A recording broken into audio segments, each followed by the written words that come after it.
Today, we're going to talk about one of the most important steps in gardening, preparing the soil for planting. Preparing the soil is crucial for the success of your garden.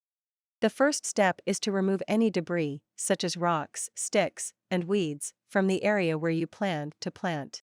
Next, you'll want to loosen the soil by digging or tilling. This will help the roots of your plants to penetrate the soil more easily. It's also important to test the soil to determine its pH level and nutrient content.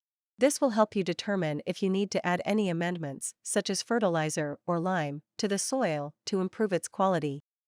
After you've loosened the soil and added any necessary amendments, it's time to add organic matter to the soil. This can be done by adding compost, peat moss, or aged manure to the soil.